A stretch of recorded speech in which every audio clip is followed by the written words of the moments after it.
All right, so let's finish up with f. So on f, this time we're going to take f of x and g of x, and we're going to put 16 in with them, but they are going to be fractions. So again, f of x as 2 square root of x, and g of x as negative 4 square root of x. Again, you're just putting a 16 in for the x.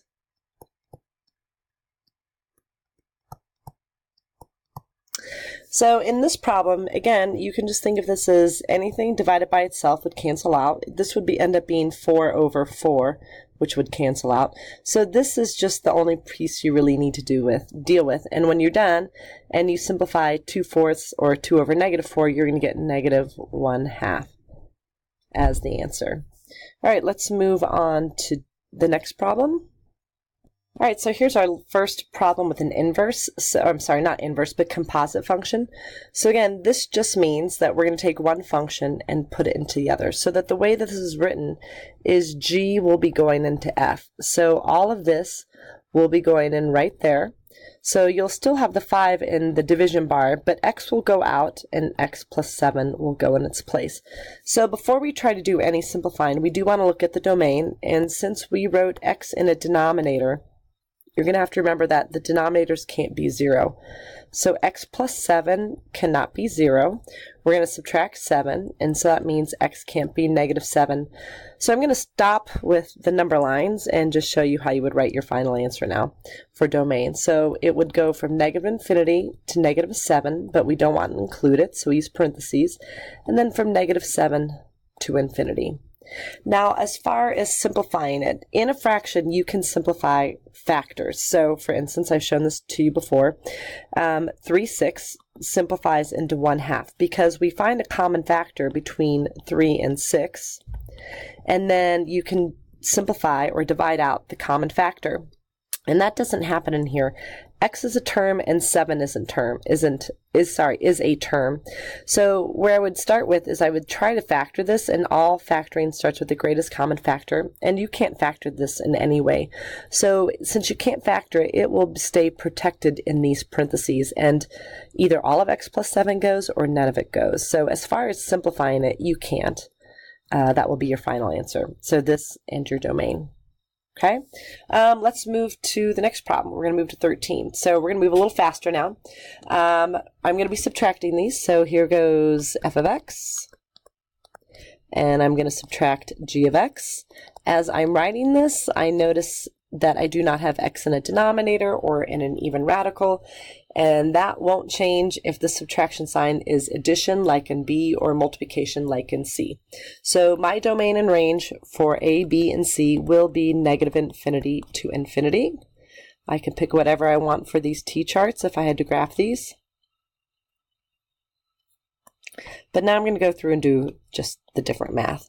So starting with 13, I'm going to go through left to right, add the opposite, and add the opposite, opposite, opposite, and combine my terms now. So the x squareds will be canceling out. 2x will just come along, but the negative 9 and the 15 will add up to 6. So there's 13a. Now I'm going to subtract them. So here's f of x. I'm sorry, I'm going to add them. Here's g of x. I am going to go through left to right and add the opposite. So I'm going to add the opposite, and here the subtraction only applies to the 2x and the 15. So combining like terms, I can combine my x squareds for 2x squared. The negative 2x will just come along, but now when I put my single constant numbers, I get negative 24. And now let's take a look at C, what happens when you multiply. So again, here's f of x, here's g of x, and if you want, you can go through and add the opposite. So add the opposite. And then this is what I like to call the neighbors meeting the neighbors. So x squared is going to go meet everybody first. You're going to get x to the 4th, negative 2x cubed, and negative 15x squared. And now the negative 9 is going to visit everybody, and I'm going to get negative 9x squared, 18x, and 15 times 9, so that's going to be 135. And now I'll add them up. X to the 4th negative 2x cubed, negative 24x squared, 18x, and the 135. Right, so D, I'm going to put f of x on top and g of x on the bottom. And again, what I want to look from the top and the bottom. So what I'm going to try to do is find a common factor between my numerator and denominator so that I can simplify it. So that means I need to take x squared minus 9 and the denominator and look for factors of it. So when I start again in the numerator, I look for a GCF. It doesn't have that, but it is a difference of squares. So I'm going to factor this into x plus 3 and x minus 3. And then I'm going to go to the denominator and I'm going to factor that. So I'm looking for factors of negative 15 that get me to negative 2, and that's going to be negative 5 and 3. And then we've talked about that this is easy factoring. I can make that into x minus 5 and x plus 3. And now the common factor that I can take from the top and the bottom is the x plus 3. So when I'm done, I have x minus 3 over x minus 5. And as far as the domain goes, I'm going to go back, I should have done this first, and look in my denominator and what would make that 0, because I don't want to pick 0. So again, this denominator cannot be 0, and 5 would make it 0, and so would negative 3. So I would never pick negative 3 or 5 in that list. So if you want to do the infinities, you can do that on your number line. So again, negative 3 and 5. And since I don't want them, I would keep open circles, and I can take the side of negative 3 in between negative 3 and 5 to infinity. So when I write it, here's 1, here's from negative 3 to 5, and then finally from 5 to infinity. All right, so let's take a look at E. And so again, I think the way most people are approaching a problem like E is they are taking f of x, and they're doing g of x, and looking at these separately, and this just means put a 2 into f's function, and this means put a 2 into g's function. So since most of us seem to be doing this, I'm going to put a 2 in for x. So 2 squared minus 9, that's going to give me 4 minus 9, which is negative 5. And then I'm going to put a 2 in here, so I'll be taking 2 squared minus 2 times 2 minus 15. And as I go through that, this is 4 minus 4 minus 15, and that's going to give me a negative 15. And now I can multiply negative 5 and negative 15. And when I multiply that, what do we get? 75? Just double check that. Yeah, you get a positive 75. So there's the final answer for E. And then for F, I'm going to do the same thing. I'm going to put 2 into here, and I will put 2 into here. So again, 2 squared, that's going to be 4 minus 9, that's negative 5.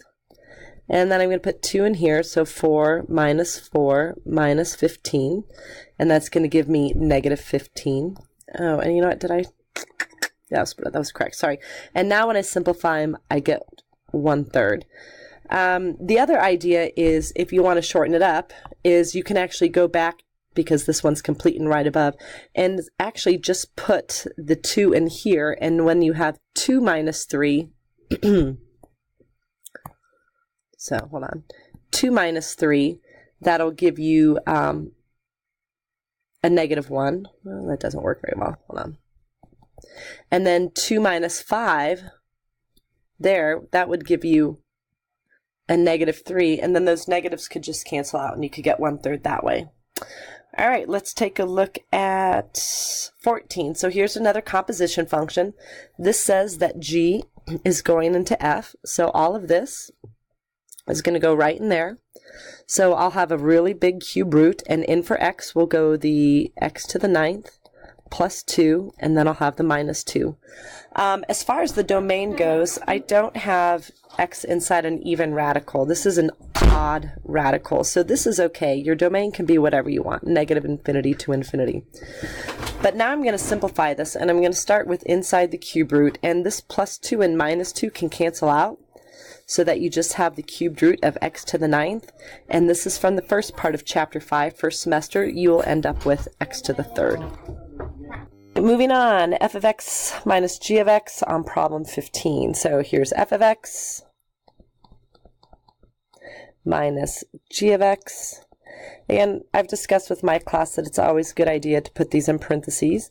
Before I actually subtract these, is there a domain issue? And there is not. I do not have x in a denominator, and I did not write x in an even radical. So whether this is subtraction for A, addition for B, or multiplication for C, your domain will be negative infinity to infinity on all of them. So if you want to quickly do that. And then down with C as well.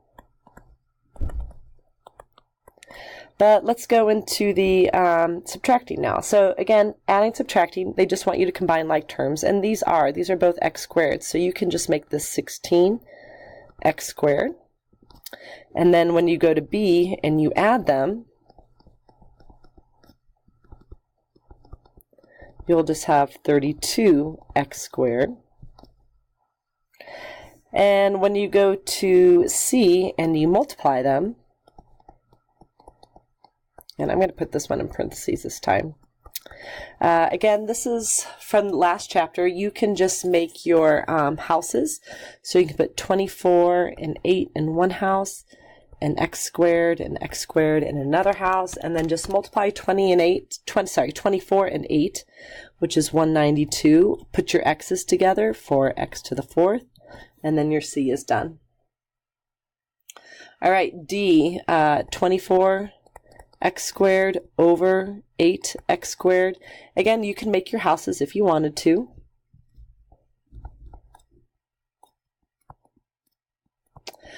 Before that, I do that, well, I'll go ahead and finish this, and then I'll come back and talk about the domain. Anything divided by itself will cancel out. So that's the easier house. And then 24 divided by 8 is 3. So when you simplify, you get 3. And again, you are taking out common factors. Factors multiply. So x squared is a factor, 24 is a factor, etc. So I'm taking out the common factor of x squared. Now, as far as the domain goes, when I did this problem, I wrote x in a denominator. So I do have to be careful that that denominator is not 0. So you can just take that denominator. And this one's a little bit more unique because what's going to happen is when I set this and I say that I don't want it to be 0, sorry, it's not unique, I was thinking of something else. I just have to get x by itself, and when you square root, you're just going to get 0. So that's the only thing that you can't pick is 0. And the way you write that, again, is negative infinity to 0 and 0 to infinity. And since we don't want 0, that's why there are parentheses. All right, let's finish this up.